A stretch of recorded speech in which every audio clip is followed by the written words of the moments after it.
Hey guys, Henry here, and in today's episode I wanted to give you a template speed session for you so that you can use it to really have a framework around what a speed session could look like, the different elements you need to incorporate, how long roughly that could look like, and what kind of components we need to include to ensure we're getting a really well-rounded speed session that is going to help to not only improve our performance in the short term but also in the long term, begin to look at things like improving our technique, and also just enhancing the various elements of the program so that it all makes logical sense and flows through. So if you're a hockey player looking to get quicker, this video is going to be for you. So we're going to try and break a session down to 4 key components. The first is our movement prep, the second is our technical prep, the third is our free sprints, and the fourth is our cool down. The reason why we structure it like this is that each component builds on the last, with the cool down obviously allowing us to recover more effectively and just make sure we're not building up any tightness or possibly leading to injury as we accumulate sessions in the long term. So first piece is the movement prep, and what we mean by that is preparing the body for the movements associated with the speed session as well as the movements associated with hockey from a longer term perspective. So always think about warm-ups. We're trying to improve short-term performance, but also contribute to long-term athleticism as well. And it's a big opportunity there to develop, good ranges of motion, but also good quality movements that are going to complement not just the speed session, but also other training sessions throughout the week you might have and long-term performance as well. Now, what we're trying to do to begin with is warm the body up.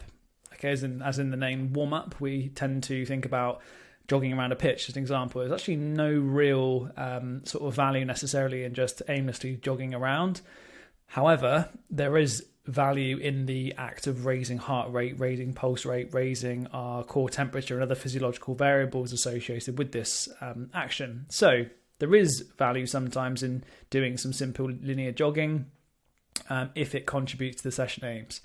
So, for example, if we're going to do something like linear jogging and also some skips, some bounds, that type of thing in our technical prep, then it makes sense because it's going to complement what comes up next. But just make sure that everything you do is intentional. So, although I'm saying jogging sometimes can be a little bit aimless, as long as the intention there is that we're trying to be really purposeful in the work we're doing, it can actually have some value.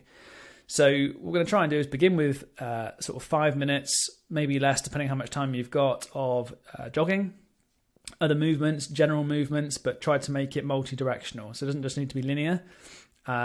It can also be multi-directional. Things like lateral shuffling, rotational-based movements, things like mirror-based drills if you're working one-on-one with someone else as a partner-based session. That can work really, really well, but just trying to get pulse raised up.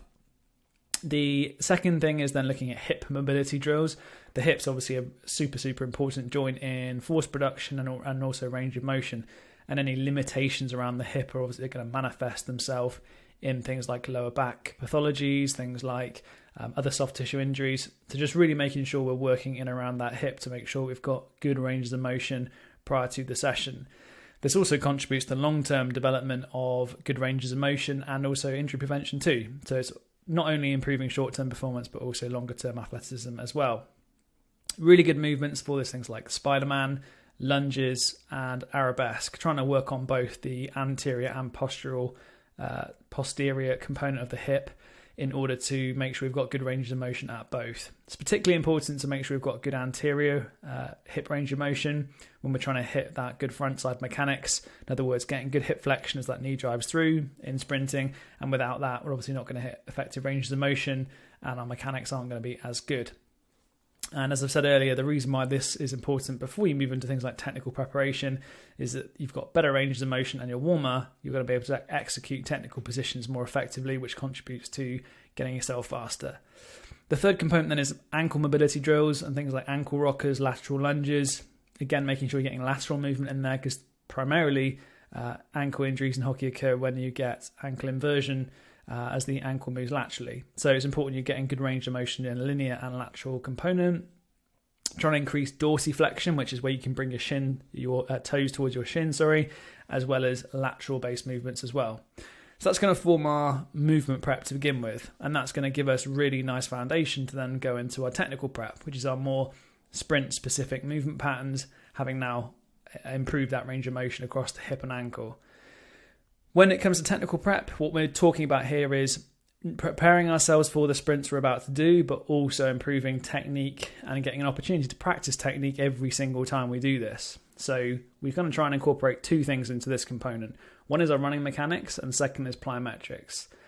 Running mechanics are drills that are going to benefit the technical execution of the sprinting so that we can sprint more effectively when we come to do it. The most potent stimulus of the whole session here is the actual flying max effort sprinting we're going to try and do here, but the technical prep drills that come before that are also super important to make sure we're hitting those positions effectively. And if we're an athlete who hasn't done this much before, it gives an opportunity every single session in a warm-up or every speed session or every conditioning session to get some exposure to improving the technique of the sprinting as well. Super important. Things like A skips here, straight leg runs and postural holds, really good to laying a foundation of good quality movement preparation before letting ourselves loose on the free sprints. The second component then is the plyometrics, and we're talking about things like pogo jumps, bounds and skips.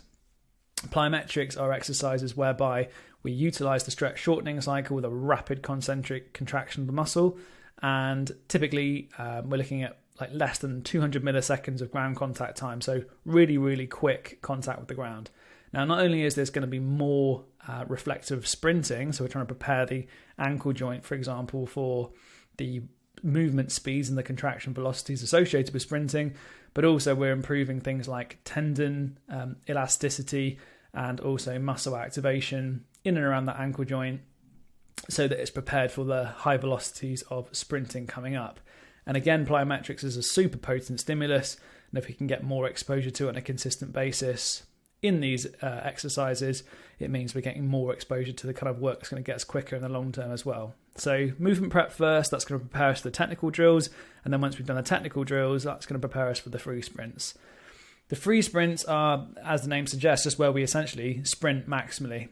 The general threshold intensity we're looking to try and achieve here is above 90%.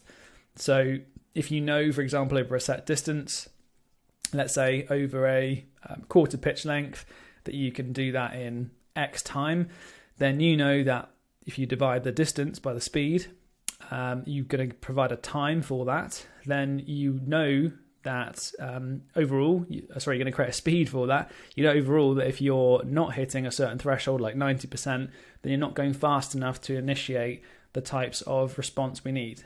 The reason why 90% is a good sort of cut-off for the types of work we need to do here is because in order to get the adaptations we need from sprinting, and in order to consistently get exposure to the highest velocities of movement we're going to achieve, we need to be hitting these types of thresholds. And that's good from things like hamstring injury prevention. It's good from things like improving our speed in the long term because we're getting constant exposure to this type of work, and also improves our overall sprinting ability as well. Now, we can generally take one or two themes here, maybe even a third. One is linear maximal sprinting, so we're just looking to try and improve top end speed, and this has a cascading effect across different areas. So if we can improve our top end speed, generally we can also improve our acceleration and things like deceleration as well in line with that. So flat out linear maximal sprinting would be things like flying 20-meter sprints. You get a rolling 10 to 20-meter start and then 20 meters to put the afterburners on and sprint as quick as you can over that distance. Generally, with top-end sprinting, we're looking at anything really between a 1 to 10 to 1 to 20 work-to-rest ratio. And generally, the higher the intensity, the longer the distance, the more rest we're going to need here. So at the low end, a 1 to 10 work-to-rest ratio would be if you sprint for 2 seconds, then you're going to need at least 20 seconds recovery in between that. That is actually very short period of time to recover though, and you'll find that your sprint speed will drop off if you're doing that type of work to rest ratio. And we're looking more about kind of repeat sprintability here if we go towards that lower end. Really, we should be looking at a higher end of like a 1 to 20. So for example, if we sprint for 3 seconds, we should be resting for 60 seconds. And that's going to give us adequate time to fully recover before going and doing another max effort sprint. You may even find at the higher level again that something like 1 minute per 10 meters sprinted is going to be more reflective of the type of rest period that we need to achieve. So for example, sprint 20 meters, rest for 2 minutes. Having said that, It's not always realistic to get really large periods of rest if you try and do this, for example, before a pitch session. So sometimes just something like a 1 to 20 work to rest ratio can work well, and you can incorporate more technical prep drills into the recovery periods so that you're getting a little bit of technical work whilst you're recovering between these sprints as well. So we can either do something like a linear maximal sprint, or we can do something like an acceleration focus starting from different positions. So for example, 2-point, 3-point starts from a linear or lateral position, doing things like a cut step to start, or starting from a lateral shuffle into a sprint, for example. Or we could do a multi-directional component where we're looking at incorporating deceleration and acceleration as well. There's lots of different ways we can take this. Depends what the focus is for you and what your kind of limitation is at the moment. For most hockey players, getting high quality max effort linear sprinting is going to have a good knock-on effect across a lot of different areas, because it's probably the thing they get the least from the sport. You're going to get lots of multi-directional work in hockey, but you're probably not going to get true top speed exposure every single week. So that's the kind of stuff that's important, because it's what the sport doesn't give you. Finally then, once we have completed that work, and I'll come back to kind of what volumes we should be doing per session in a second, we can then come to the cool down. It's important just to have a proper cool down at the end, unless of course you're going straight into a pitch session, just to make sure that you are being consistent, being disciplined around allowing your body to recover effectively after these high intensity sessions, allowing your sort of body temperature, breathing rate, heart rate to come down nice and gradually, so you're able to kickstart that recovery process and also allow those adaptations to begin to kick in. So just some really simple things like static stretching in and around any areas that feel tight, basic light aerobic movement, just to let your body begin to cool down towards the end. Just to touch on that point I made there around the free sprint volume, generally speaking, anywhere between 150 to 300 meters of total volume per session is about right, on top of a normal hockey week. So for example, if you've got 2 training sessions and a match every week, then doing 1 or 2 speed sessions of about 150 to 300 meters is probably about right. Having said that, the top end there is quite a lot of volume of high speed sprinting.